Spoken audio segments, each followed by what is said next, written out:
Hope all are doing good. If not, then start from today itself. Today, I'll read the second chapter of 11th NCERT, that is Biological Classification. I don't want to leave any line from NCERT, so I'll start reading from the introduction. First of all, before starting this chapter, all of you close your eyes and get ready with a firm determination to spend and invest the next 10 minutes of your life for your precious dream. So let's begin. Biological classification.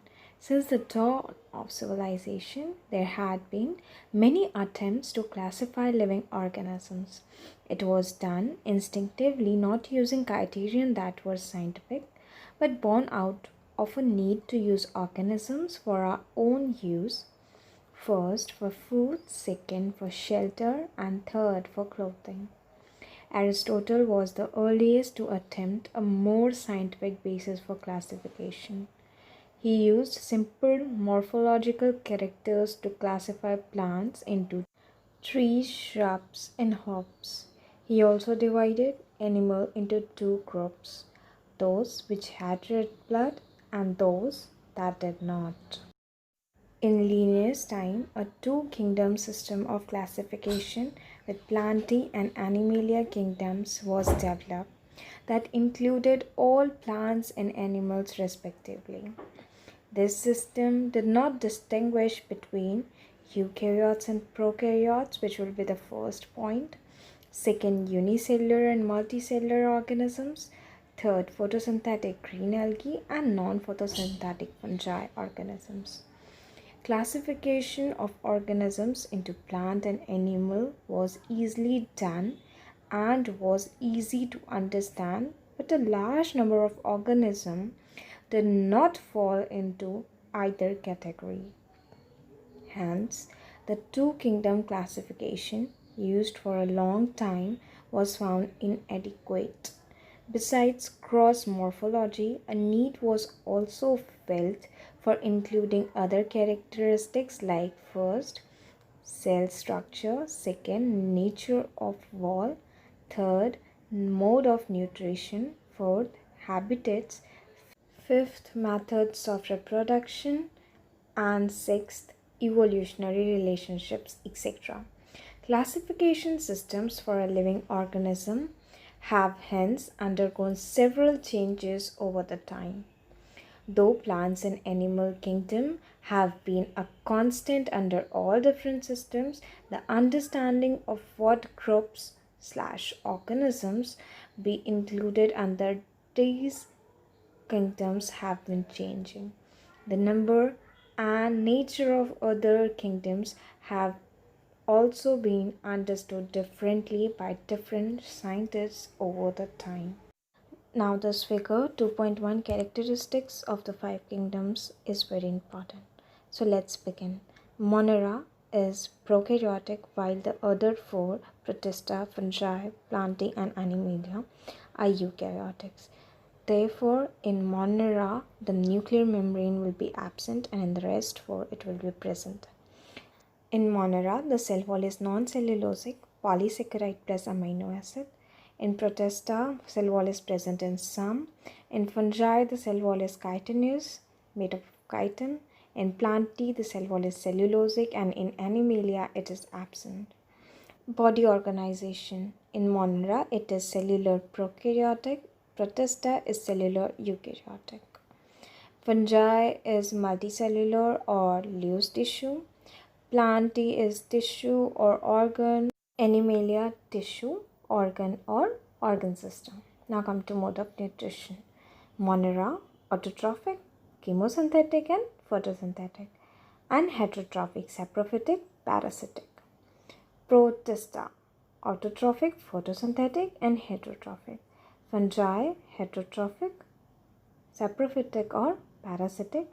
Plantae, autotrophic, photosynthetic, and Animalia, heterotrophic, holozoic or saprophytic. R.H. Whittaker, 1969, proposed a five-kingdom classification. The kingdoms defined by him were named Monera, Protista, fungi, Plantae, and Animalia. The main criteria for classification used by him include first, cell structure, second, body organization, third, mode of nutrition, fourth, reproduction, and fifth, phylogenetic relationships. The three domain system has also been proposed that divides the kingdom Monera into two domains, leaving the remaining eukaryotic kingdoms in the third domain and thereby a sixth kingdom classification. Let us look at this five kingdom classification to understand the issues and considerations that influenced the classification system. Earlier, classification systems included bacteria, blue-green algae, fungi, mosses, ferns, gymnosperms, and the angiosperms under plants. The character that unified this whole kingdom was that all the organisms included had a cell wall in their cell. This placed together groups which widely differed in other characteristics. It brought together the prokaryotic bacteria and the blue-green algae cyanobacteria with other groups which were eukaryotic. It also grouped together the unicellular organisms and the multicellular ones. Say, for example, Chlamydomonas and Spirogyra were placed together under algae. The classification did not differentiate between heterotrophic group fungi and the autotrophic green plants, though they also showed a characteristic difference in their wall composition. Fungi had chitin in their wall, while the green plants had a cellulosic cell wall. When such characteristics were considered, the fungi were placed in a separate kingdom fungi. All prokaryotic organisms were grouped together under kingdom Monera, and unicellular eukaryotic organisms were placed in kingdom Protista. Kingdom Protista had brought together Chlamydomonas, Chlorella, earlier placed in algae within plants and both having cell wall, with Paramecium and Amoeba, which were earlier placed in animal kingdom which lack cell wall. It has put together organisms which in earlier classifications were placed in different kingdoms. This happened because the criterion for classification changed. This kind of changes will take place in future too, depending on the improvement in our understanding of characteristics and evolutionary relationships.